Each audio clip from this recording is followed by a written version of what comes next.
kutokusikia, madhara ya kutokusikia au kutokufanya kile ambacho Mungu anasema. Madhara ya kutokusikia au kutokufanya kile ambacho Mungu anakuagiza au kutokukishika na kukiishi kile ambacho Mungu anasema.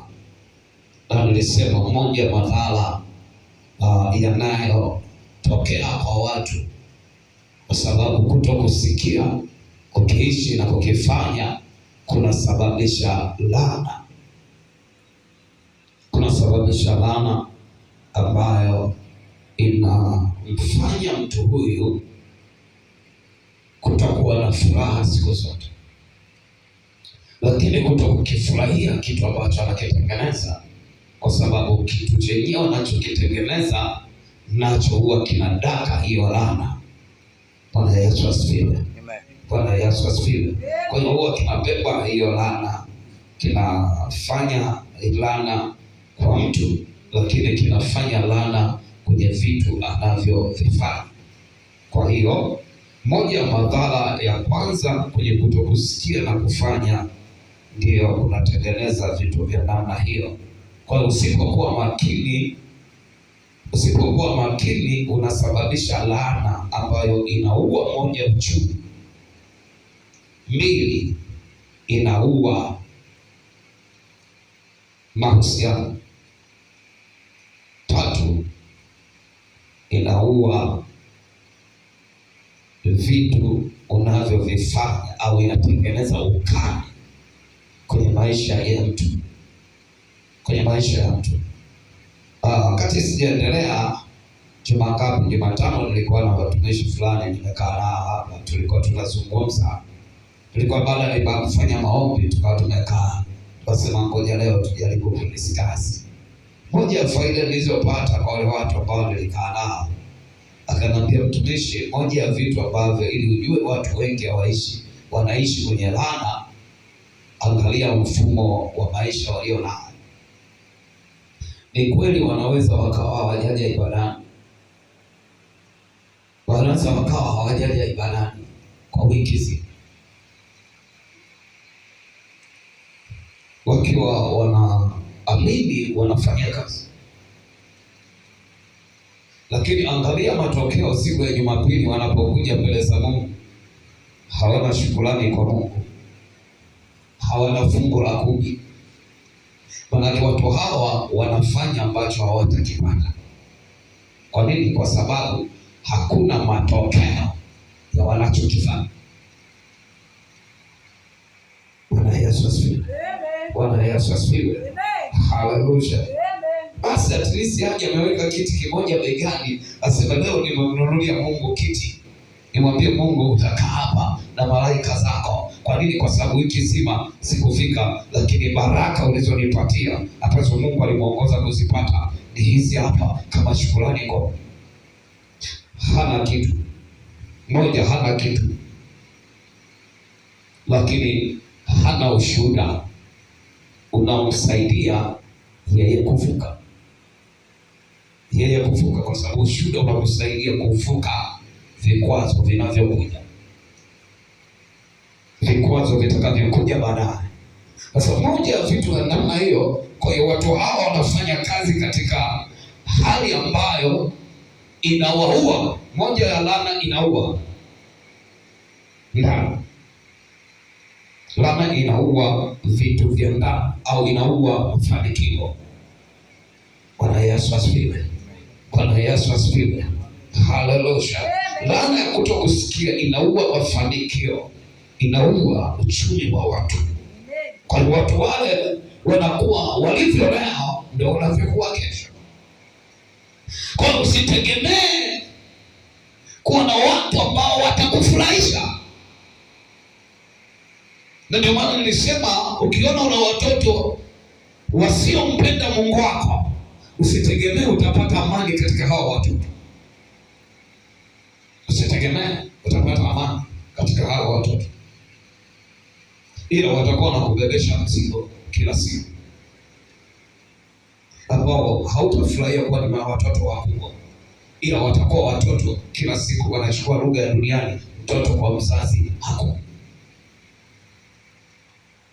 Yesu asifiwe. Wakati imefika wakati mtoto anatakiwa amsaidie kumbeba mzazi, lakini mzazi anajikuta bado anambeba mtoto. Anambeba mtoto. Kuna wakati wa kubeba mtoto na kuna wakati wa mtoto kumbeba mzazi. Bwana Yesu asifiwe. Bwana Yesu asifiwe.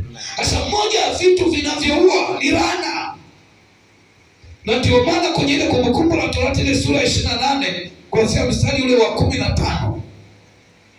Kuanzia ule mstari wa 15 anazungumza, anasema nalo, lakini itakuwa usipotaka kuisikiza sauti ya Bwana Mungu wako, uiangalie na kufanya maagizo yake yote na amri zake ni kuagizazo hivi leo, ndipo zitakapokujilia laana hizi zote na kukupata. Angalia, anasema ndipo zitakapokujilia usipotaka kusikia. Bwana Yesu asifiwe. Kwa kusikia kunaua nguvu ya laana. Kama kwenye ukoo kulikuwa kuna laana, ile laana inakufa. Kama kwenye familia kulikuwa kuna laana, ile laana inakufa. Kama kwenye ardhi kulikuwa kuna laana, ile laana inakufa. Kama kwenye mifugo kulikuwa kuna laana, ile laana inakufa. Bwana Yesu asifiwe. Bwana Yesu asifiwe. Haleluya. Ndio basi itakuwa usipotaka kusikiliza. Kuna juu amezungumza sema itakuwa utakaposikia kwa bidii. Lakini huko anasema usipotaka kusikiliza ndipo laana hizi zitakapokujilia na kukupata. Basi ukiendelea kuangalia pale mbele amesema hivi, utalaaniwa utokapo, utalaaniwa uingiapo. Utalaaniwa na kapu la kukandia. Kedaje kreha kata. Ninachotaka uweze kuona kwenye hili eneo, kuna nguvu ambayo inaharibu ambazo vijafanya makosa kupitia wewe. Kuna nguvu ambayo inapita kwenye vitu unavyovifanya. Kwa nini? Sababu ni kutokusikia. Sababu ni kutokuwa tayari. Bwana Yesu asifiwe. Bwana Yesu asifiwe. Haleluya. Maana tunakuwa na uchumi ambao hauna mchawi. Mchawi wake ni wewe usisikia. Unakuwa na uchumi ambao hakuna pepo. Pepo mwenyewe ni wewe usiyetaka kusikia. Bwana Yesu asifiwe. Bwana Yesu asifiwe. Haleluya. Haleluya. Ikawa ni maneno makali kidogo, ngoja twende hivyo hivyo. Hata kama inauma, lakini ndivyo ilivyo. Na ndivyo inavyokuwa kwa watu wengi wanaosimama wakiamini wanamtumikia Bwana, lakini si kweli Bwana amesimama katikati yao. Kwani Mungu anaposimama katikati yako kunakuwa kuna mabadiliko kwenye hilo eneo. Na neno la Mungu linapoingia ndani yako kuna mabadiliko ndani yako. Haubaki kama ulivyokuwa jana, haufikiri kama ulivyofikiri jana. Bwana Yesu asifiwe. Bwana Yesu asifiwe. Haleluya. Ndio maana anasema na laana hizi zitakujia na kukupata kwa mtu asiyesikia, kwa mtu asiyetaka kusikiliza. Bwana Yesu asifiwe. Bwana Yesu asifiwe. Kwa kusikiliza kuna nguvu ya kulinda vitu ulivyo navyo, lakini kuna nguvu ya kuvifanya vichanue, ya kuvifanya vichanue. Na ndio maana kule nyuma ukianza pale mstari wa kwanza na kuendelea anasema litabarikiwa na kapu lako na chombo chako cha kukandia unga. Kwa nini? Kwa sababu wewe umesikia.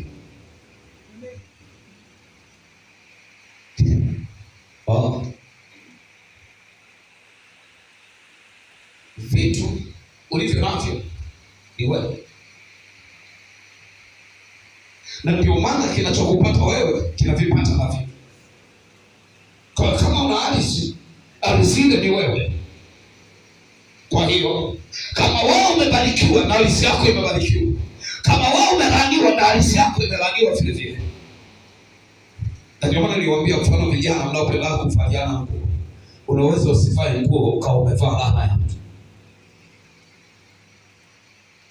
Unaweza usiwe umevaa nguo ukawa umevaa laana ya mtu. Wakati mwingine msifanye mnapendana sana. Lazima ujue unachokibeba kwa mtu kinatoka katika. Kama Mungu anasema litalaaniwa kapu lako na mifugo yako na maongeo ya wadogo wako na kondoo zako na uzao wa tumbo. Maana kwa ule uzao wa tumbo sio wao, ni wewe unaishi. watoto sio wao, ni wewe. Bwana Yesu asifiwe. Bwana Yesu asifiwe. Haleluya.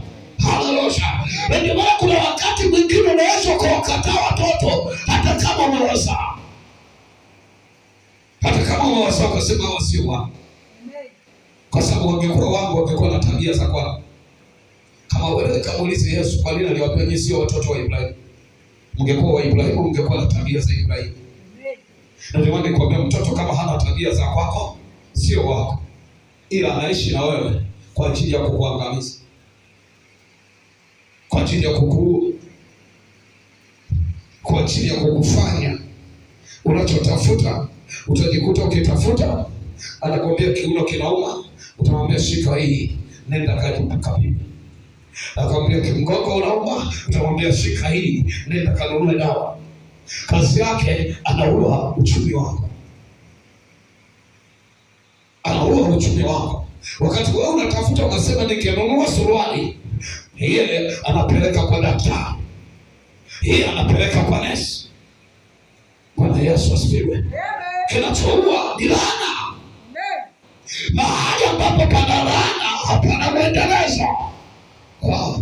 Ukisoma Biblia yako kwenye kitabu cha Mwanzo sura ya 4, wakati Kaini amekosea na Mungu alimuonya, hakutaka kusikia, akamwambia Kaini, ukitenda vema hutapata kibali. Kaini akashupaza shingo yake, akaishi akasimamia msimamo wake. Maandiko yanasema Mungu akamwambia, kwa ajili yako ardhi imelaaniwa. Bwana Yesu asifiwe. Hapo anasema ukilima ardhi haitakupatia mazao. Angalia madhara ya kutokusikia na kukiishi unachoambiwa. Anasema ukilima ardhi haitakupatia mazao. Manake kama ulivyomkaidi na kazi yako itakukaidi. Kama ulivyomkaidi na biashara yako itakukaidi. Bwana Yesu asifiwe. Bwana Yesu asifiwe. Anasema kwa ajili yako ardhi imelaaniwa. Lakini pia anasema ukilima haitakupatia mazao. Manake ina mikono na inajua ya kuwa ukibarikiwa ardhi yako inajua amebarikiwa. Anastahili kubarikiwa. Anastahili kupata anachokitaka. Anastahili kupokea anachotaka kupokea. Anastahili kukipata anachokitafuta. Bwana Yesu asifiwe. Bwana Yesu asifiwe. Hata ardhi yenyewe inajua. Kwa hiyo ukiwa na ndani yako kuna hali ambayo haitokani na Bwana, jua kwenye unachokifanya utakutana na hali isiyotoka kwa Bwana. Na ndio maana anasema na rahisi kujua na kupata usipotaka kuisikiliza. Lakini anasema watalaaniwa wanyama wako na kila mahali utakapotia mkono wako kufanya. Kwa nini anazungumza kwenye eneo anatia mkono kufanya? Manake mkono wenyewe unageuka kuwa laana ili kuambukiza vitu vitakavyovishika. Inasema hivi, mkono wenyewe usipomsikiliza Mungu sawa sawa, huwa unageuka unakuwa laana. Na ndio maana nishawahi kusema siku moja, usitake kila mtu aweke mkono wake juu yako. Kwa sababu wakati mwingine unawekewa laana, sio baraka. Unaambukizwa laana, sio baraka. Biblia inasema chachu kidogo huchachusha donge zima. Kwa hiyo laana kidogo iliyoko kwenye maisha ya mtu inaweza ikaingia kwako kwa kukubali kuwekewa mkono na kila mtu. Kuna kitu kingine anachozungumza hapa.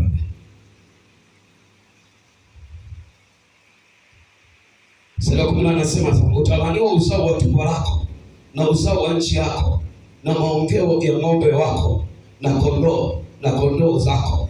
Utalaaniwa uingiapo, utalaaniwa utokapo.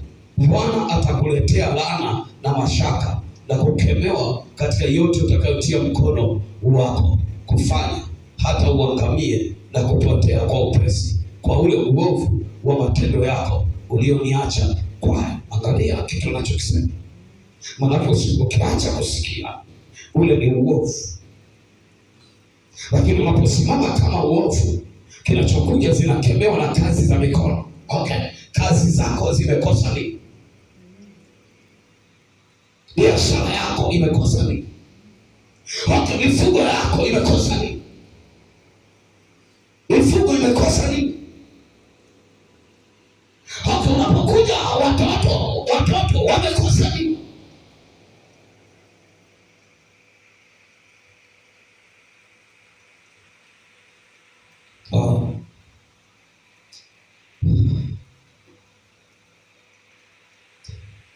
Nataka ufikiri kwa namna hii. Fikiri tu kidogo kwa namna hii. Maana kwa lugha nyingine, wewe ukisimama, wewe ndio mifugo, wewe ndio biashara. Wewe ndio hao watoto. Hawaishi wao, unaishi wewe. Kwa nini? Kwa sababu kwa baraka za kwako na wao wanabarikiwa. Lakini ardhi hiyo, wewe ndio hiyo ardhi. Kwa sababu haiwezi kutoa kama wewe hauko sawa sawa. Kwa nini? Kwa sababu haiwezi kupokea baraka kama wewe haujabarikiwa. Okay. Kama yenyewe nayo haiwezi kupokea. Manake matokeo ya maisha ya mtu au ya biashara ya mtu au ya uchumi wa mtu ni yeye mwenyewe. Yeye mwenyewe ndio matokeo. Bwana Yesu asifiwe. Bwana Yesu asifiwe. Haleluya. Kwa matokeo ya kazi yako ni wewe. Matokeo ya biashara yako ni wewe. Ukiona biashara haitoki ni wewe. Hautoki. Bwana Yesu asifiwe. Ukiona kazi yako haiongezeki ni wewe. Ndio maana hauongezeki. Ukiona mtaji wako hauongezeki ni wewe. Ndio maana hauongezeki. Kwa nini? Kwa sababu kwa wewe baraka zinaenda kwenye kila kitu. Bwana Yesu asifiwe. Bwana Yesu asifiwe. Haleluya. Haleluya. Usianze kusema mifugo yangu imeduma. Usianze kusema mtaji wangu haongezeki. Ni wewe haujaongezeka. Kwa nini? Kwa sababu unapoongezeka wewe, kila kitu kinaongezeka. Unapopanuka wewe, kila kitu kinapanuka. Unapobarikiwa wewe, kila kitu kinabarikiwa. Bwana Yesu asifiwe. Bwana kuinue wewe na kazi yako katika jina la Yesu. Bwana kubariki wewe na ardhi yako katika jina la Yesu. Bwana kubariki wewe na watoto wako katika jina la Yesu. Kwa matokeo ya maisha anayopitia mtu ni mtu mwenyewe. Ni mtu mwenyewe. Ni mtu mwenyewe. Kwa kama ni mtu mwenyewe, hakuna wa kumlaumu. Kwa nini? Kwa sababu hapana uganga wala uchawi juu ya Israeli. Maana yake kwako hakuna mchawi. Mchawi unaweza ukawa wewe mwenyewe. Kwa nini? Kwa sababu wewe umeruka viwango vya wachawi. Wewe umevuka viwango vya waganga. Wewe umevuka viwango vya wafuga majini. Kwa hiyo hakuna mfuga majini anayevuka viwango vyako. Afiki yangu unajisumbua, huyo hajui kusoma. Sasa soma. Bwana Yesu asifiwe. Bwana Yesu asifiwe sana. Haleluya. Kwa hiyo wao wamevuka viwango vya wafuga majini. Umevuka viwango vya wachawi. Kwa hiyo kwa Mkristo anayemtumikia Bwana, anayemwamini Yesu kama Bwana na Mwokozi wa maisha yake, hana mchawi wa kumzuia, ila yeye anaweza kuwa mchawi wa maisha yake. Bwana Yesu asifiwe. Hana adui wa kumzuia. Maandiko yanasema watakuja kwa njia moja, watakimbia kwa njia saba. Haijasema utawakimbiza. Bwana Yesu asifiwe. Haleluya. Manake wao wameandaliwa kukimbia. Watakapokuona watakimbia. Watakapokuona watatawanyika. Neema tuliyopewa haina mpinzani. Bwana Yesu asifiwe. Sema neema niliyopewa haina mpinzani. Sema neema niliyopewa haina kizuizi. Sema neema niliyopewa haina wa kunizuia. Bwana Yesu asifiwe. Amen. Haleluya. Hiki ndicho kitu ambacho kanisa natamani lijue. Na ukishajua, shetani atakuogopa. Katosha kipa. Aksekata yekasa. Kanisa nataka uweze kuelewa. Hakuna wa kugusa cha kwako. Unaposimama na Bwana, Kwa nini? Kwa sababu hicho ni wewe. Kama wao ulivyo na moto, nacho kinakuwa moto. Kama wao ulivyo upanga, nacho kinakuwa upanga. Kama wao ulivyo baraka, nacho kinakuwa baraka. Bwana Yesu asifiwe. Ninachotafuta ni kuona kila mtu anakuwa na upako kwenye kila anachogusa. Ile neema inatembea kwenye kitu alicho nacho. Ile neema inatembea kwenye mavazi aliyonayo. Ile neema inatembea kwenye ardhi aliyonayo. Wachawi wakifika kwenye ardhi yako wanakuwa hawawezi kuruka tena. Kwa nini? Kwa sababu hilo eneo hakuna laana. Hilo eneo hakuna upanga. Hilo eneo hakuna uchawi. Bwana Yesu asifiwe. Haleluya. Haleluya. Kanisa natamani kuona watu wa namna hiyo ambao hawarudi nyuma, ambao wao wanasonga mbele. Wakisema tunakwenda, wanakwenda kweli. Wakisema tunatengeneza, wanatengeneza kweli. Wakasema tunainuka, wao wanainuka kweli. Hapana wa kukaa chini. Bwana Yesu asifiwe. Haleluya. Haleluya. Inatengeneza udhaifu. Laana inatengeneza udhaifu. Na ndio maana mtu yeyote ambaye hapendi kusikia, hapendi kujifunza kutoka kwa Mungu, yeye ni dhaifu. Ni dhaifu. Laana inatengeneza watu dhaifu, wasio na nguvu. Wasio na nguvu. Angalia kitu anachosema pale mbele. Angalia kitu anachosema pale mbele. Nitamani kusema vitu vingine, lakini naona Roho Mungu anataka niendelee kusema hapa. Asa Bwana atakuambatanishia tauni hata utakapokwisha kukuondoa katika nchi uingia kuimiliki. Bwana atakupiga kwa kifua kikuu na kwa homa na kwa kuwashwa na kwa hali ya moto na kwa upanga na kwa ukaufu na kwa konga, navyo vitakufukuza hata uangamie. Asema mbingu zako zilizo juu ya kichwa chako zitakuwa shaba na nchi iliyo chini yako itakuwa chuma. Bwana atafanya mvua ya nchi yako iwe vumbi na mchanga itakujilia juu yako. Asema kutoka mbinguni hata uangamie. Bwana atakufanya upigwe mbele ya adui zako. Upigwe mbele ya adui zako. Utawatokea juu yao kwa njia moja, lakini utakimbia mbele yao kwa njia saba, nao utatupwa huko na huko katika falme zote za dunia. Angalia kitu. Bwana atakufanya upigwe.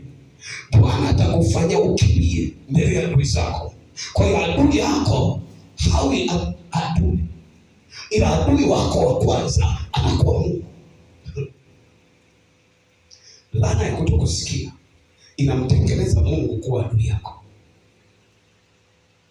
Laana ya kutokumsikiliza Mungu na kuyaishi, Mungu anasimama kama adui yako. Na ndio maana sema Bwana atakufanya, sio shetani, sio adui zako. Adui zako wamenyimwa uwezo wa kushinda. Adui zako wamenyimwa uwezo wa kukupiga.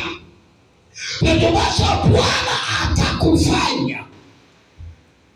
Laana ya kutokusikiliza na kufanya, Mungu anakuwa adui yako.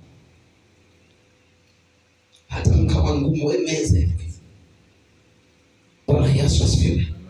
Mtu ambaye ni mvivu wa kusikia kutoka kwa Mungu, ni mvivu wa kuyaishi anayofundisha, anatengeneza uadui kati yake na Mungu.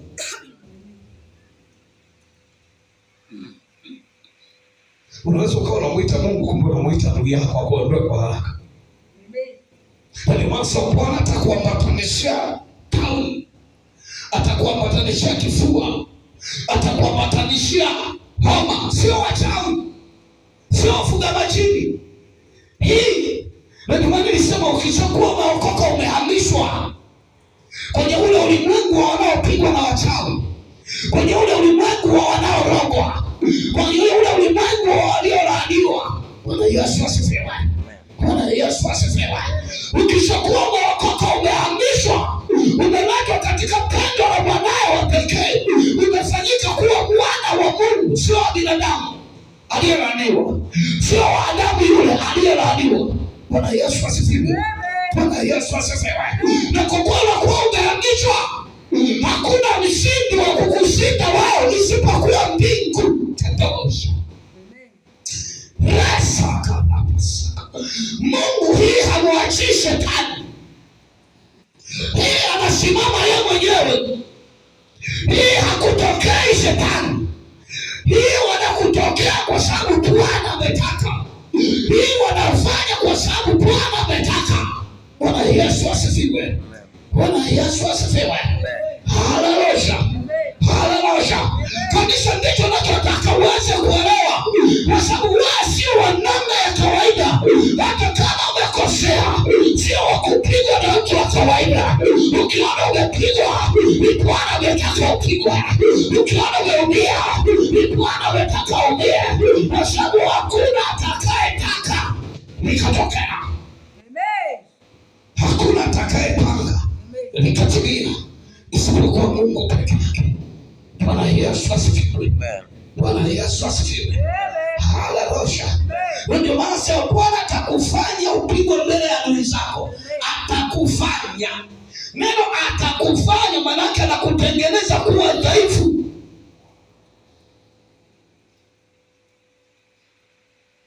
Kwa hiyo ukikosa bidii ya kutunza na kufanya, unakuwa kanisa lisilojielewa, lakini kanisa lisilo na ushindi. Lisilo na ushindi. Na ndio maana nilikwambia leo hii mtu yuko kanisani anasali, anasema anatoa sadaka, anasema anatoa mafungu ya 10, afu anakufa chini ya umri wa miaka 80. Alikuwa mtumikia Mungu, alikuwa anaenda kuigiza kumtumikia Mungu, lakini huyo alikuwa adui wa Mungu. Na ndio maana ameruhusu wachawi wakatishe miaka yake, kwa sababu hawa wanapokutokea kwa njia moja, lakini unawakimbia kwa njia 7, na anafanya upigwe, manake anafanya uwe dhaifu. Kwa hiyo kanisa, ukiona huwezi kufuata kila ambacho Mungu anasema, wewe ni adui wa Mungu. Hata kama ngumu kumeza, wameza hivyo. Ukiona hauwezi kusikiliza na kutii, wewe ni adui wa Mungu, sio wa wachawi. Kwa nini? Kwa sababu wewe ulishahama, alijitwika madhaifu yetu. Kwa hiyo kwetu hakuna udhaifu, mpaka Mungu atufanye kuwa dhaifu. Alijitwika maovu yetu. Kama maovu yetu alishajibeba, maana yake kwetu hakuna uovu unaoweza kutufanya sisi tuwe maskini, unaoweza kufanya biashara zetu zilale. Kwa hiyo ukipita ni mafanikio, ukipita ni baraka. Shida kanisa halitaki kusimama kwa kiwango ambacho Mungu anasema. Ukiona uko hivyo, mwanangu, leo nakuona hivyo hivyo na kesho hivyo hivyo. Yaani leo unaomba msaada na kesho utaomba msaada. Bwana Yesu asifiwe. Bwana Yesu asifiwe. Haleluya. Haleluya. Yaani leo unaomba msaada na kesho utaomba msaada. Kwa sababu haujui kinachoweza kukufanya ufuke, kinachoweza kukufanya uwe mtawala wa vyote. Neno la Mungu limebeba utawala wa vitu vyote, limebeba umiliki wa vitu vyote. Kwa hiyo kama huwezi kujifunza na kutii, maana unaua nguvu ya kiutawala. Bwana Yesu asifiwe. Bwana Yesu asifiwe. Udhaifu wa Wakristo wengi unatokana na tabia zao, sio shetani. Kwa sababu aliyeokoka amehamishwa. Kuokoka ni kutolewa. Maana wewe ulishatolewa kwenye njia ya waovu, ukishatolewa kwenye laini yao. Bwana Yesu asifiwe. Bwana Yesu asifiwe. Haleluya. Angalia kitu kingine anachozungumza. Mstari 21 anasema Bwana atakuambatanishia Paulo hata utakapokwisha kuondoka katika nchi uingiayo kuimiliki. Manake hicho Mungu ndo anakuwa adui wa mahali unapotakiwa kuwa. Kwa hiyo kutokusikia na kufanya unamfanya Mungu awe adui wa mahali unapotakiwa kuwa.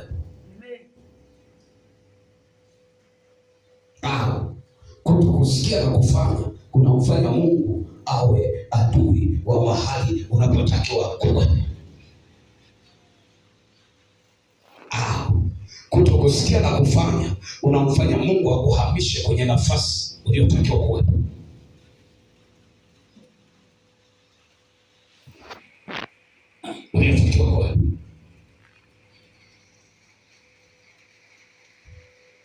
Ni vizuri pia kusikia na kuweza kufanya,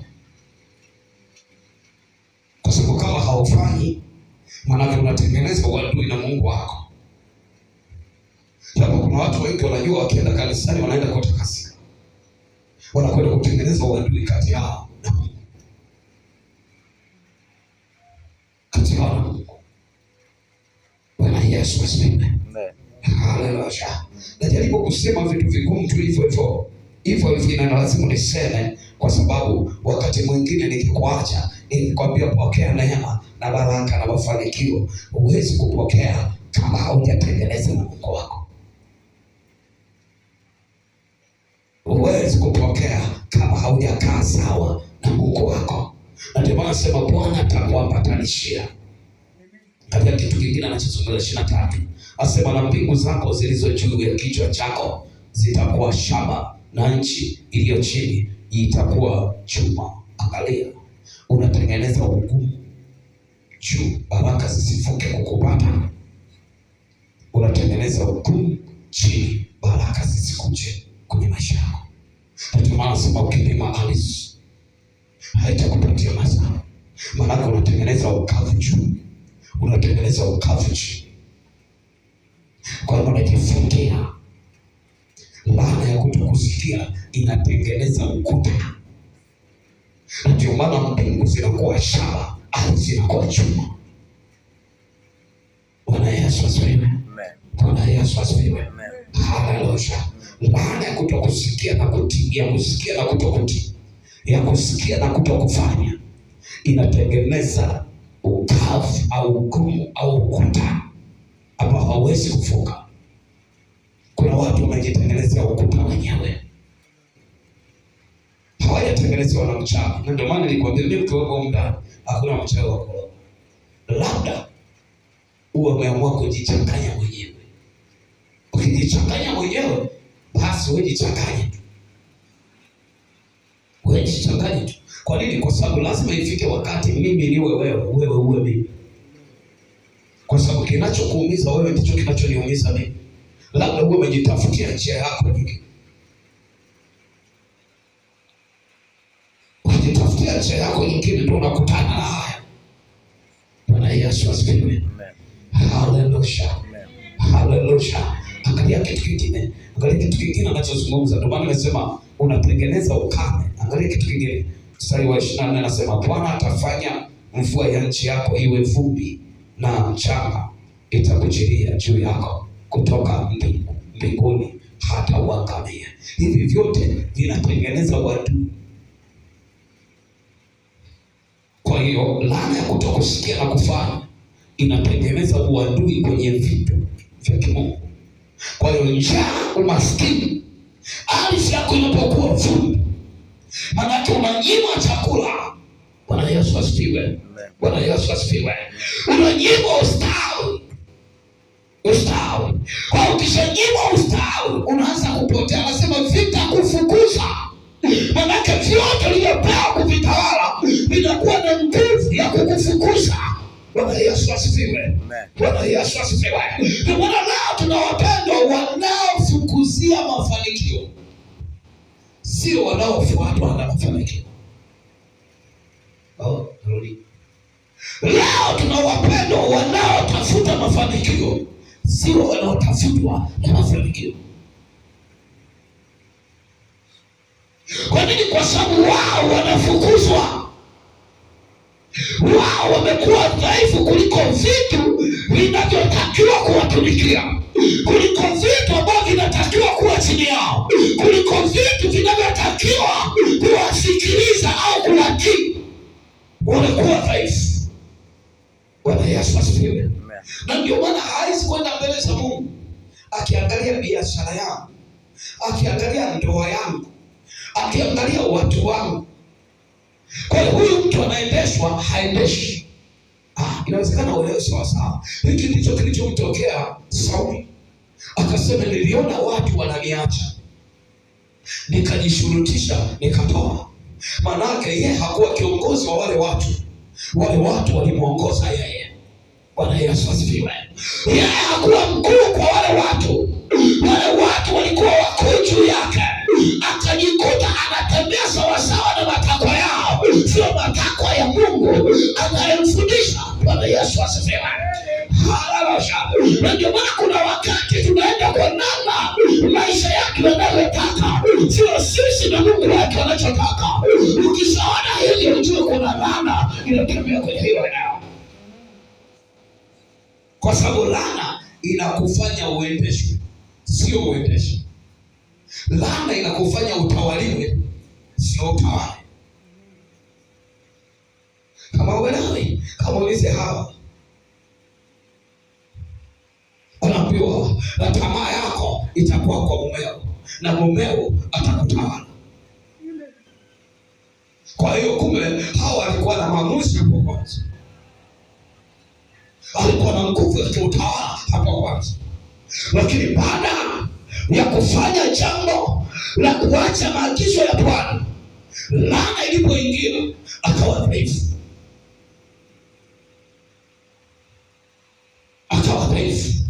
Kwa hiyo Hawa hakuwa kiumbe dhaifu hapo. Bwana Yesu asifiwe. Bwana Yesu asifiwe. Haleluya. Haleluya. Ninajaribu kukufikirisha tu baadhi ya vitu ambavyo vinaweza kukusaidia, kwa sababu wakati mwingine unaweza ukafikiri kuna wachawi, lakini kwetu sisi hakuna mchawi. Kwetu sisi hakuna mganga. Kwetu sisi hakuna jini aliyepewa mamlaka juu yetu. Na ndio maana kwenye Waebrania sura ya 2 anasema kwa kusema hivyo alimtawaza juu ya vyote, lakini mwanadamu huyo hajaona kuwa vyote viko chini yake. Maana Mungu ametutawaza juu ya vyote, hakuna kilichobaki. Wewe unapokuwa umeokoka, kwa kuwa hakuna kilichobaki. Ukikosea adui yako anakuwa Mungu. Kama wewe kamuulize Sauli ukikutana naye, maandiko yanasema roho mbaya kutoka kwa Mungu, sio kutoka kwa shetani. Kwa nini? Kwa sababu shetani alikuwa hana uwezo wa kumvaa Sauli. Kwa nini? Kwa sababu Mungu alishamtengeneza kuwa chombo cha ushindi. Na ndio maana unapookoka umetengenezwa kuwa chombo cha ushindi. Bwana Yesu asifiwe. Amen. Bwana Yesu asifiwe. Haleluya. Haleluya. Mimi naweka msingi mahali tunakoelekea. Kwa sababu somo tutakaloanza ni kitu kingine kabisa. Kwa hiyo tutegemea akili zako. Na hapo kwenye hilo leo tukishafika, kila mmoja atatakiwa simama vizuri kwa namna yake. Lakini najaribu kuwekea msingi, kwa sababu kuna baadhi ya vitu unaweza ukaamini ambavyo hautakiwi kuamini. Ambavyo hautakiwi kuamini, ya kuwa wewe vinaweza kukuzuia, ya kuwa wewe vinaweza kukubomoa, ya kuwa wewe vinaweza kukuumiza. Na ndio maana sema utakula kitu cha kufisha nacho hakitakuzuia. Utakanyaga nyoka na nge na nguvu zote za yule mwovu, maana tunapewa mamlaka juu ya vyote. Kwa hiyo ukishakuwa umeokoka, wewe ni juu ya vyote. Ukishakuwa umeokoka, hata sumu inakuogopa. Na tunasema utakula cha kufisha nacho hakitakuzuia. Sio utaomba, sio utakitakasa, sio utakiombea. Nimekuja nimekula, lakini hakitakuwa na matunda. Bwana Yesu asifiwe. Bwana Yesu asifiwe. Haleluya. Shida laana. Laana ndio inatengeneza uadui kati ya Mkristo na Mungu. Usipokaa sawa kwenye hili eneo, unajikuta wewe ni adui wa Mungu hata kama uko kanisa. Ni adui wa Mungu hata kama uko kanisa. Kwa nini? Kwa sababu vita vyako shetani hawezi kupigana na wewe. Kwa nini? Kwa sababu una sura ya Mungu na mfano wa Mungu. Lakini pia ndani yako uliwekewa roho ya Mungu. Lakini pia ndani yako ulipewa uweza wa kufanyika Bwana. Kinachotembea ni uweza, mahali penye uweza shetani hawezi kukaa. Bwana Yesu asifiwe. Bwana Yesu asifiwe. Na ndio maana nilikwambia mtu aliyekuwa ameokoka sawa sawa, ukiona kuna roho chafu inaingia ndani yake, ni Mungu ameruhusu. Ni Mungu ameruhusu. Na kinachoweza kuondoa ni ile uwepo wa Mungu. Na ndio maana nilikwambia kuna vitu ambavyo mchungaji wako hawezi kuviondoa.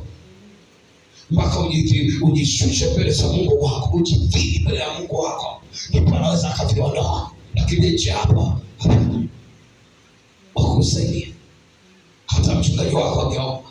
Na ndio maana nilikwambia kuna mahali naweza nikaenda nikamwangalia mgonjwa, nikiona mbingu haziniambii chochote, namwambia mwanangu, Mungu akutie nguvu, akusaidie. Naondoka zangu sijaomba. Naondoka zangu sijaomba. Kwa nini? Sijaambiwa cha kufanya.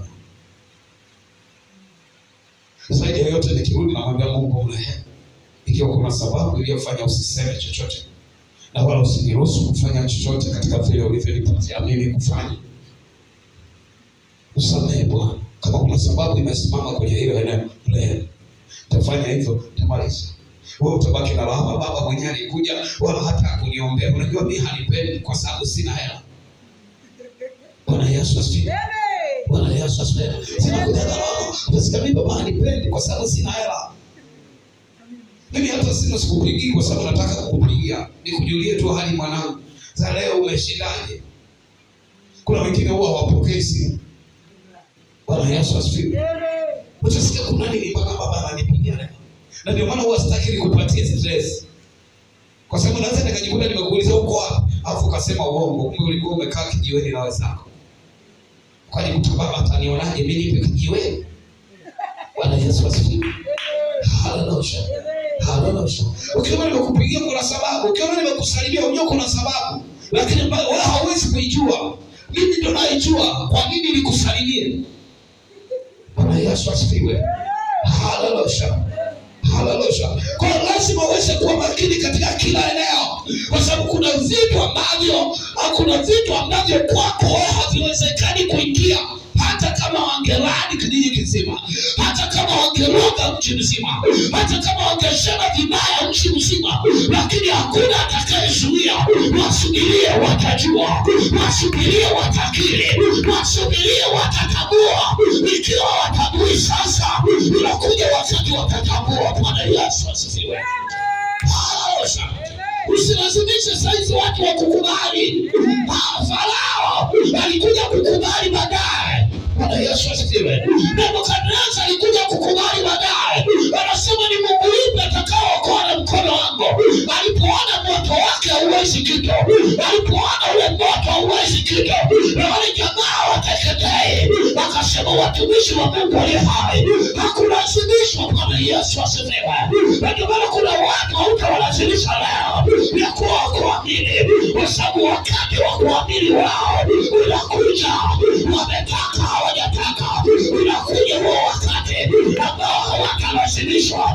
Wakriza wataamua wenyewe, waviwa vyao watakiri, hawatalazimishwa kukiri. Bwana Yesu asifiwe. Ndio maana kama wasogee mbele za Mungu na waacha, usiwalazimishe. Mimi sina neema ya kufuatiliaga muumini. Mbona sikuoni siku hizi mpendwa? Mpendwa uko wapi? Hawa tumekukwaza. Neema hiyo sina. Labda kama mwanangu hapa ndani una hiyo neema, unaweza ukawa unawasaidia hao. Lakini mimi hiyo neema sina. Yaani hiyo neema sina kabisa. Ningekuwa natembea kwenye hilo wingu, ningekuwa nawatembelea waumini wengi sana. Wengi sana ningekuwa nawatembelea. Kwenye kila nyumba ya kila mshirika ningekuwa nakujua. Bwana Yesu asifiwe. Haleluya. Haleluya. Unaweza ukakaa na mimi hapa mwaka mzima na afu nyumbani kwako sijawahi kukanyaga. Kwa nini? Kwa sababu hiyo neema sina. Mpaka niambiwe nenda, mpaka niambiwe kanyaga pale ndio naenda. Lakini siendi tu kwa sababu nataka kwenda. Wakati mwingine kuna makwazo yanatokea. Nimekutana na wapendwa wanalalamika. Siku hiyo alikuwa ana hela, anasema baba anakuja, kwa hiyo lazima andae chai ya maziwa. Bwana Yesu asifiwe. Yeye anywaji chai ya maziwa, anakwazika tu. Kwa hamwachia mali. Anafanya akiwa ananung'unika. Bwana Yesu asifiwe. Bwana Yesu asifiwe. alikuwa na ratiba ya kuchinja kuku, anachinja tu. Kuna nyumba moja nikakuta siku moja wanagombana na mume wake. Nani alikwambia uchinje? Baba alikuja, baba yako huyo wewe. Bwana Yesu asifiwe. Kuna vitu vingine vinataka hekima. Vinataka tu hekima. Kwa sababu huyo mtu atakuonea aibu. Ataenda tabuchani, atakopa kanyama. Halikuwa na ratiba, yeye alikuwa na mpango wa kula dagaa. Wanazopita nazo wanasema sima hata chumvi si mboga si nini. Mboga hii hapa hii. Wewe hata ugali mboga hii hapa hii. Yeye alikuwa anataka ajilie kwa muda huo. Ndio maana siwezi katembea kila wakati. Lazima Mungu anaambia naenda kufanya nini? Naenda kufanya nini? Kwa sababu kama naenda kufanya nini najua. Bwana Yesu asifiwe. Bwana Yesu asifiwe sana. Haleluya. Kwa nini? Kwa sababu wewe sio mali ya dunia. Wewe ni mali ya Mungu. Wewe sio mfuasi wa ulimwengu. Wewe ni mfuasi wa Bwana. Nisikilize kwa makini. Sauli alipoona watu wanatawanyika, alifuata akili zao. Akasahau yeye ni mfuasi wa Bwana. Yeye ni masihi wa Bwana. Hatakiwi kuangalia watu. Anatakiwa kuangalia Bwana amesema nini. Kile Bwana alichosema ndiko anachotakiwa kuishi. Bwana Yesu asifiwe. Haleluya. Wewe ni mali ya Mungu. Hautakiwi kuangalia ukoo wako unasemaje. Familia ya baba yako inasemaje. Wewe ni familia ya mbinguni. Unaye baba mwingine kabisa. Unaye baba mwingine kabisa. Na ndio maana watakao kuja kuharibu maisha yako kupitia jina la ukoo wa baba yako hawakuwezi. Kwa nini? Kwa sababu wewe sio baba, huyo sio baba yako.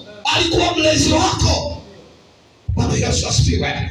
Alikuwa mlezi wa mwilini. Yuko baba aliyekuzaa. Na ndio maana sema wote waliompokea aliwapa uwezo wa kufanyika wana wa Mungu. Maana inakufa asili ya dunia, inakuja asili ya kiungu, inakufa asili ya kutawaliwa, inakuja asili ya kiutawala, inaondoka utaifa wa kibinadamu, inakuja uwezo wa kiungu. Na ndio maana ikiwa ulikuwa uweze utamka neno utatamka, ikiwa ulikuwa uweze kuvuka unaanza kuvuka. Na ni kwa sababu asili ya kibinadamu imekufa. Bwana Yesu asifiwe. Haleluya. Na ndio maana haulogi na wanadamu. Mbingu ndio zitakazo kushughulikia. Amen. Laana inafanya mbingu zikushughulikie. Amen. Bwana Yesu asifiwe. Amen. Haleluya. Haleluya. Na ndio maana mimi hata wanangu hapo ndani nawaambia mjifanye mna akili. Mjifanye mna akili. Sasa tunaangalia. Sitaoa. Mjifanye mna akili. Siku kijeleo miguu yenu. Mnaondoka kwenye miguu yangu mtajielewa. Mimi kazi yangu nainua mikono nasema Baba nakushukuru. Kwa sababu wameshakuwa watu wazima. Wanakwenda kuitwa baba. Kama leo kike anaenda kuitwa mama. Bwana Yesu asifiwe. Mungu ni wako hapo hao. Hawaishi tena kwenye neema yangu, wapo kwenye neema yangu. Tembea nao kama watoto wako, sio wangu tena. Akamweleka muulize Musa afahamu. Kwa nini ndio niliwatungisha mimba watu wote hapa? Bwana Yesu asifiwe. Haleluya. Haleluya. Ndipo Mungu anasema nitatoa sehemu ya roho yako na kuwapatia. Roho yake aliyompewa na Mungu. Maana wanakuwa mali yake ila wewe unahisi wako. Na ndio maana watu walioko kanisani wao wanajazwa Roho Mtakatifu. Na wachungaji wanafikiri ni mali yao. Utasikia yule mwanangu, mwana wa Mungu sio wako. Unaitwa baba tu kwa sababu ile sehemu ya roho ambayo Mungu amekupatia imeanza kuingia kwao. Au sehemu ya tabia ambayo Mungu amekupatia imeingia kwao. Kwa hiyo unasimama tu kama mlezi wa ile tabia ya kiungu. Na ndio maana unaitwa baba, lakini kiukweli wewe sio baba. Kiukweli wewe sio baba. Bwana Yesu asifiwe. Bwana Yesu asifiwe. Haleluya. Kwa ndio maana nimekwambia laana inaua uchumi, lakini inaua mahusiano kati yako, inatengeneza uadui kati yako na vitu ulivyo navyo. Laana inatengeneza uadui na vitu ulivyo navyo. Na ndio maana kuna watu wamemkosea Mungu kupitia watoto wao. Kuna watu wamemkosea Mungu kupitia biashara. Kuna watu wamemkosea Mungu kupitia ndoa. Bwana Yesu asifiwe. Haleluya. Na niliwahi kukuambia kuna mtu mmoja alikuja nikawa namwombea, akasema nataka nipate watoto. Alipopata watoto akawa haji ibadani. Namuuliza vipi? Anaambia watoto baba, sina wa kunisaidia. Lakini alipotaka watoto alikuja kwa Mungu. Lakini amepata watoto wamemtenganisha na Mungu. Wamekuwa jaribu kwake. Wamekuwa uadui kati yake na Mungu. Wanatengeneza uadui. Na ndio maana hata kama biashara, Mungu umeomba Mungu mnipe mtaji. Mungu akikupatia mtaji, hakikisha unafanya kile ambacho Mungu anasema. Hakikisha unafanya kile ambacho sheria ya Mungu. Ukiona haujafanya kile ambacho sheria ya Mungu, hiyo biashara yako inakuwa adui. Na kama isipofilisika, utaambulia madeni. Utaambulia madeni. Kwa nini? Hiyo ilitoka kwa Mungu, umeigeuza kuwa adui wa Mungu. Kwa hiyo muda ambao Mungu anataka kukutumia, muda ambao Mungu anataka kukutumia, hiyo biashara inazuia. Inakukuta. Okay. Fungua Biblia yako kitabu cha Malaki, niende kumalizia. Nenda kumalizia kitabu cha Malaki.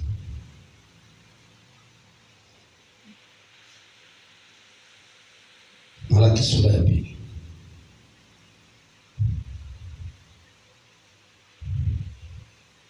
Malaki sura ya 2. Anasema kuanzia mstari wa 2. Anasema kama mtaki kusikia na kama mtaki kuitia moyoni ili kulitunza, tawapelekeeni laana, nami nitazilani baraka zenu, naam nimekwisha kuzilani.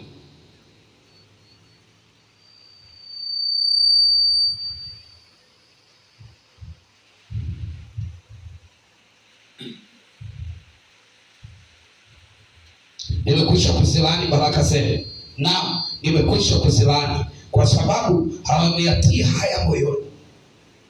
Angalia, usikuruhusu neno la Mungu liko kaya. Mungu anachokifanya anakulani, lakini analani baraka. Baraka zinakuwa laana. Na ndio maana wengine kwa kufanikiwa wanakufa haraka. Wengine kwa kufanikiwa wanakuwa na pressure. Halali ndani kwa maana kila wakati pressure itafanywa. Kila wakati pressure itaibiwa. Yaani halali kamvua kama kananyesha, yeye yuko dirishani. Hata mambo tu yamefukuzana huko tayari kashainuka, hana amani. Asema nimekwisha kuzilani baraka zenu. Kwa hiyo hizo baraka zinakuletea pressure. Hizo baraka zinakunyima usingizi. Hizo baraka zinakufanya unakuwa mtumwa. Bwana Yesu asifiwe. Haleluya. Haleluya. Ulikuwa na kamlango kama kamchungaji kale, tayari umeshaweka mageti, nje geti, ndani geti. Wakivunja wa kwanza, hata isiposikia wakivunja wa pili itasikia. Lakini ndani una bunduki. Bwana Yesu asifiwe.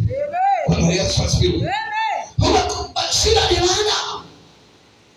Kwa sababu laana huwa inaua uchumi. Kwa unajaribu kulinda, umekuwa kibaraka wa baraka. Baraka hazitoa mtumwa wa kukufuata. Hilo unakuwa baraka, kibaraka wa baraka. Kwa hiyo unaziangaikia badala zenyewe kukuangaikia. Ndio maana Mungu anasema sitakuchilia na kukupata. Unajikuta unaziangaikia badala wewe kuangaikia. Badala zenyewe kukuangaikia. Utakula nini? Utavaa nini? Hazikuangaiki. Yaani ukichelewa kama hivyo uko ibadani, unajua imeenda hiyo. Imeisha hiyo. Hakuna zinazokutafuta. Bwana Yesu asifiwe. Bwana Yesu asifiwe. Kwa nini unafikiri uoga wa watu wengi ni nini? Akichelewa anajua imeisha hiyo. Bwana Yesu asifiwe. Kwa nini? Kwa sababu haliamini hata neno analolisikia. Kwa nini? Hamwamini hata Mungu wake alichokisema. Na kwa kuwa hamwamini Mungu wake alichokisema, anajua na kuwa maskini. Bwana Yesu asifiwe. Bwana Yesu asifiwe. Haleluya. Ulishawahi kujiuliza kwa nini watoto wa mdogo saa 7 wanafunga, saa 10 wanafunga, saa 1 wanafunga? Lakini unakuta wanatembelea gari ya milioni 100. Gari ya milioni 300. Bwana Yesu asifiwe. Haleluya. Wakati wao hata kibasikeli cha 1.5 hauna. Yesu asifiwe. Haleluya. Wanamwamini Mungu wao ya kuwa nikifunga saa 7 baraka zangu sijafunga, nimefungulia. Kwa maandiko anasema siku ya kufunga ndio siku ya kufungulia, siku ya kulegeza kila aina ya dira. Kwa hiyo ninapofunga ninafungulia, lakini katika mwili wanaokaa mwilini wakifunga, unajua wamefunga na baraka zao, wamefunga na mafanikio yao. Hii ni laana. Kwa nini? Kwa sababu laana inaua ufahamu. Inaua ufahamu. Watu hawaelewi kanuni za rohoni. Na ndio maana maandiko Yesu anasema atakayejiangamiza anajiokoa, atakayejiokoa anajiangamiza. Wakati mwingine tumeangamiza kazi zetu tukifikiri tunaokoa. Tumeangamiza baraka zetu tukifikiri tunaokoa. Bwana Yesu asifiwe. Haleluya. Wewe mvua inanyesha hivi unaanza kuhangaika, nisije nikawakosa wateja. Watakusubiri, wewe tulia. Wewe ni mfalme. Neno la mfalme ni sheria. Bwana Yesu asifiwe. Haleluya. Wateja wako watatingwa tu huko waliko mpaka muda utakapofika, wewe utakapoenda ndio watakuja. Usianze kusema watahamia kwa mwingine, acha waende, watakuja wengine wapya.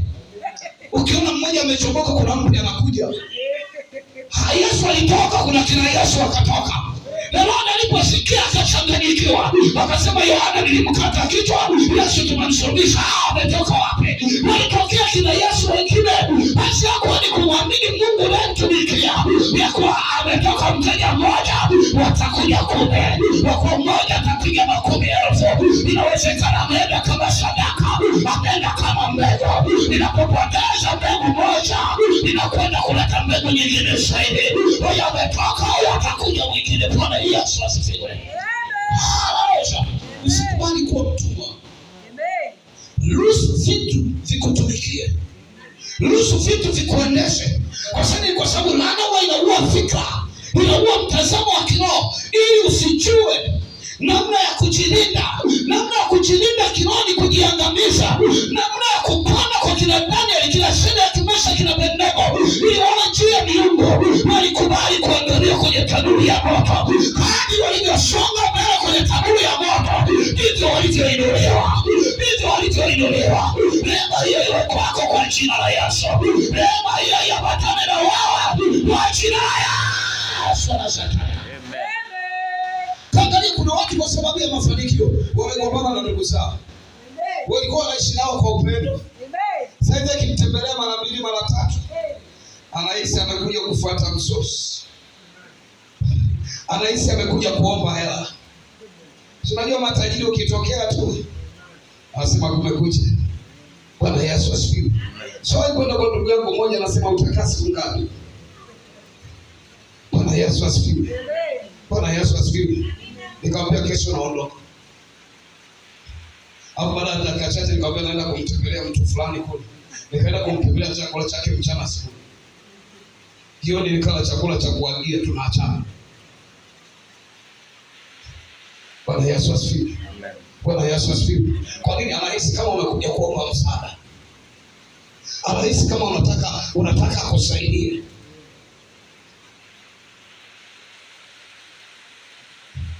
Anahisi kama unambana shughuli zake. Kwa nini? Kwa sababu hana uhakika. Nini? Baraka zake zimekuwa laana, zinamtenganisha na ndugu zake. Na ndio maana ukiona una mafanikio na kutenganisha na ndugu zako, hayo sio mafanikio, ni laana. Kwa nini? Kwa sababu baraka zinataka walio wengi waje wafurahie. Wewe ni kama mti wa matunda.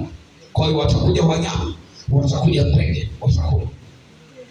Bwana Yesu asifiwe. Haleluya. Haleluya. Wewe ni kisima cha baraka. Watakuja walevi, watachota maji yako, watakunywa. Watakuja wazinzi, watachota maji yako, watakunywa. Wakitoka hapo wanafurahia, wanasema maji hapa ni matamu. Wanamtukuza Mungu wako. Bwana Yesu asifiwe. Kwa hiyo unapokuwa laana, Mungu anasema nitazilaani baraka zako. Kwa hiyo baraka zile zinapokuja zinakutengenezea maadui. Kwa sababu laana inatengeneza watu. Na ndio maana ukishakuwa kuna laana unakuwa adui wa Mungu. Kwani kwa sababu laana inakufanya unakuwa adui wa Mungu. Unagombana na Mungu. Laana inakutengenezea maadui. Yesu asifiwe. Bwana Yesu asifiwe. Na kwa maana Mungu anasema nitazamani baraka zako. Kwa hiyo zinatengeneza maadui. Yaani upo kanisani unawaza hivi pale ndakuta kama kadro kale kamevunjwa au. Bwana Yesu asifiwe. Sekalenda ni handi. Unakuta wamepekwa kwenye kadaftari kako. Washaondoka. Bwana Yesu asifiwe. Haleluya. Hazina baraka zinakuwa laana. Kwa nini zinatengeneza wadui? Watu waanze kufikiri utakufa lini. Na ndio maana zitakufukuza. Hii atakufukuza. Utawakimbia adui zako. Maana hawakukimbii. Ayubu anasema nilikuwa macho kwa wasio na macho. Nilikuwa miguu kwa wasio na miguu. Nilipowapo vijana walinikimbia. Wazee walinama mbele yangu. Kwa nini? Anasema niliwasaidia. Kwa nini? Miguu yangu ilipooshwa kwa siage. Niliwasaidia. Nilikuwa macho kwao. Nilikuwa miguu kwao. Nilikuwa chakula kwao. Bwana Yesu asifiwe. Leo hii tumekuwa na watu wana baraka zilizolaaniwa. Mtu akila kwake hajui ni mbegu, anawaza ndio anafilisiwa. Wanawaza tu mabaya. Laana inafanya watu wawaze vibaya. Hawafurahi kusema mtu huyu kwa mkono wa Mungu leo wamekula, kwa mkono wa Mungu leo wamevaa, kwa mkono wa Mungu leo wametoka na amani. Bwana Yesu asifiwe. Kwa nini? Kwa sababu unapokuwa wa Mungu ni mkono wa Mungu. Mtu akiomba ushauri kwako anaomba ushauri kwa Mungu, kwa sababu hekima hiyo sio yako, ni ya Mungu.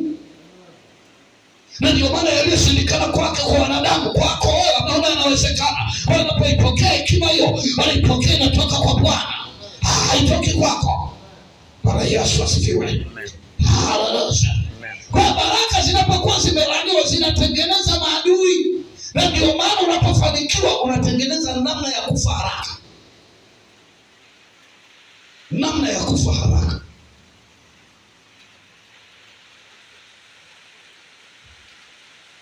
Laana ni mbaya sana. Ni mbaya sana. Laana ya kutokusikia na kufanya huwa ni mbaya, inaharibu kanisa. Inawaharibu watu wengi sana. Na ndio maana mstari wa 3 anasema, angalia, nitaikemea mbegu kwa ajili yenu, nami nitapaka nyuso zenu mavi, naam, mavi ya sadaka zenu, nanyi mtaondolewa pamoja naye. Angalia, nami nitazipaka nyuso zenu mavi. Laana inaua kibali. Unatoa sadaka lakini unarudi na kinyesi. Unatoka kanisani hapo mtu anasema hivi alienda kusali mwenyewe. Hivi ndio huyo anasema anatoka kanisani. Umepakwa mavi. Anasema na mavi ya sadaka zenu. Kuna sadaka inaweza ikatoa kinyesi. Unaachia sadaka inatoa kinyesi. Au unatoka na kinyesi. Kwa nini? Shida ni kutokusikia na kufanya. Shida ni kutokutembea katika kile ambacho Mungu anataka. Bwana Yesu asifiwe. Na ndio maana kuna watu wametoa sadaka wamefilisika. Hakuna mkulima anayefilisika. Mkulima yeyote ambaye amepanda leo debe moja anatarajia kuvuna debe 10, debe 20. Sasa wewe leo unaweka mbele za Mungu alafu unafilisika. Laana inaua matokeo. Laana inaua maji. Laana inakutenga na mafanikio. Bwana Yesu asifiwe. Bwana Yesu asifiwe. Haleluya. Haleluya. Na ndio maana nasema nitaikemea mbegu. Mungu anachokifanya anaikemea, Mungu mwenyewe, sio shetani. Na ndio maana nilikwambia mtu aliyeokoka hana mchawi duniani. Wa kumzuia ni anayetoka juu peke yake. Na ndio maana hata kazini kwangu kule kuna watu ambao saa zingine tunaongea kwa sababu kule kuna watu wanamzaa sana. Huwa nawaambia tu hayupo duniani. Hayupo wa kunizuia, hayupo. Ila labda mimi nimetaka kujichanganya. Nikitaka kujichanganya ndio utaniweza. Kwa sababu pale pana vishirikina vingi. Kisha kwa kwenye mchanganyiko wa watu wengi, kuna watu washirikina, kuna wengine wanaogopa hadi kuchukua nyama kwao. Wanaogopa. Na kuna wengine hapa juzi wanaambia tumishi, mimi usije ukanichukulia kule. Mimi usije ukanichukulia kule. Kama wewe hauna basi acha. Acha. Kwa nini wanasema acha? Kwa sababu kuna wengine hawafanyi, wakichukua wamepeleka laana ofisini kwao. Kuna biashara nyingine ukichukua kwa mtu umepeleka laana ofisini kwako. Wewe unashangaa ile hali yake. Kwa nini? Kwa sababu kuuza kwako ndio kuuza kwake. Kufanikiwa kwako ndio kufanikiwa kwake. Kwa nini? Kwa sababu kesho utachukua mzigo mkubwa zaidi. Kwa nini? Kwa sababu kesho utampelekea hiyo fedha. Maana wewe ni kibaraka wake ila hujui. Na yeye ni kibaraka wako ila hajui. Kwa nini? Kwa sababu wewe unaenda kumtafutia mzigo na yeye anaenda kutafutia fedha. Kwa hiyo wote mnatumikiana. Kwa hiyo unajikuta umeunganika na laana ila haujui. Bwana Yesu asifiwe. Bwana Yesu asifiwe. Ndio unapofanya biashara lazima ujue unafanya na nani. Amen. Unafanya na nani? Lakini hata kama imetoka huko tunapokeza inatoka kwingi, unasema nini kabla ya kuipeleka sokoni? Au kabla ya kumuuzia unayemuuzia? Unatamka nini kwanza?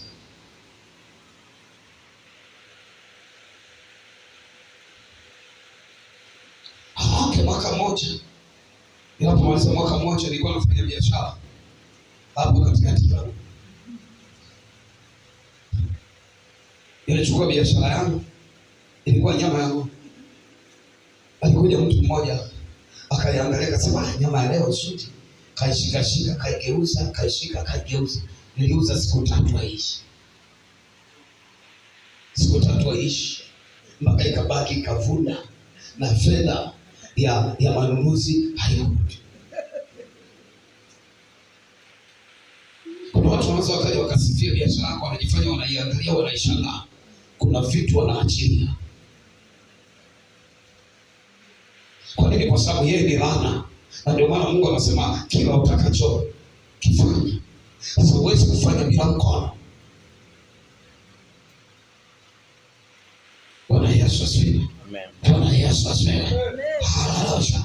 Na ndio maana Mungu anasema nami nitazilani baraka zako. Baraka zinapita wapi? Kwenye mikono. Nami nitabariki kazi za mikono yako. Baraka zinapita kwenye mikono. Kwa kama baraka zinapita kwenye mikono na laana zinaweza kupita kwenye mikono. Kwa kanisa tusipokuwa sawa sawa. Biblia inasema hivi, iweni wajanja kama nyoka na wapole kama hua. Shetani ni mjanja.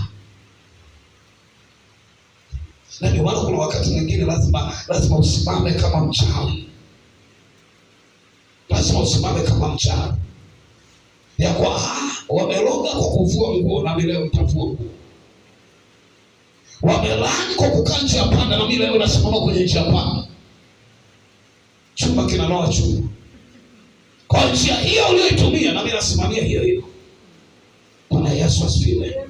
Bwana Yesu asifiwe. Haleluya. Kufuri hilo ulilotumia kunifunga na mimi nasimama leo na kufuri hapa naenda kufungua. Lazima watu wengi hawataki kufanya, wanasema imeandikwa wapi? Imeandikwa wapi? Kaa hivyo. Wewe kaa hivyo unasema imeandikwa wapi? Kuna wakati mwingine ni maarifa Mungu anakupatia. Na ndio maana anasema atakufundisha. Yesu anasema naam mtafanya kuliko haya mlioyaona. Sasa ambayo tuyaona wapi? Kwa kadri Roho Mungu atakavyokuongoza. Bwana Yesu asifiwe. Haleluya. Haleluya. Angalia hapo mbele amezungumza kwa habari ya mtu anayelaaniwa kwa kuwaka moto. Wake moto unatoka wapi? Kuna watu mijitu huwa inakoka. Ipo ni nyumbani kwake linakokelea moto kwenye miguu, linakokelea moto kwenye kifua. Unaanza kusema moto unawaka kwenye kifua, moto unawaka kwenye miguu. Limekoka. Kuna mtu amechochea. Bwana Yesu asifiwe. Bwana Yesu asifiwe. Haleluya. Jifunze kuchochea baraka zako. Baraka za Mungu unazichochea kwa kusogea mbele za Mungu. Kwa kulia mbele za Mungu. Bwana Yesu asifiwe. Haleluya. Haleluya. Unajua hapa tupo hapa. Unaweza mkaniona wachache. Lakini ukishakuwa na baraka za Mungu, yani hapa kila mmoja akisema mimi natoa milioni, hapa tuna milioni ngapi? Hata ukisema 500,000 mapato ya siku ngapi? Siku moja, sio siku mbili. Baraka za Mungu zikiwepo ni siku moja au siku mbili. Unasema hizi siku mbili nafanya kwa ajili ya Mungu. Bwana Yesu asifiwe. Bwana Yesu asifiwe. Na hii inawezekana kwa sababu mbili shahidi. Sema wakati ule akili zilikuwa hazijakomaa vizuri. Wewe unafanya biashara kila siku unapata 3,300 kwa mwezi, unashinda 3,000 na pesa 400,000 kwa mwezi, unashinda. Unasema siku mbili tu. Hizi ni za nani? Kuna wakati nilikuwa na mzee wangu mmoja, nasema wewe mzee hivi haoni, kwa sababu yeye alikuwa akisema kuniona leo 500,000. Hawa wamepanga foleni mpaka kule, wanataka kumuona 500,000 wanakuja. Yaani kimetokea kiwanja cha 700,000. Nasema je, kwa nini asinipe hata za mtu mmoja tu nikanunue kiwanja cha kanisa? Na wakati ule viwanja vilikuwa rahisi. Bwana Yesu asifiwe. Bwana Yesu asifiwe. Lakini unakuta hiyo haiko. Akichapa injili, anasema wewe Mungu amesema nikupe milioni 1. Bwana Yesu asifiwe. Bwana Yesu asifiwe. Haleluya. Laana inakutenganisha na majibu.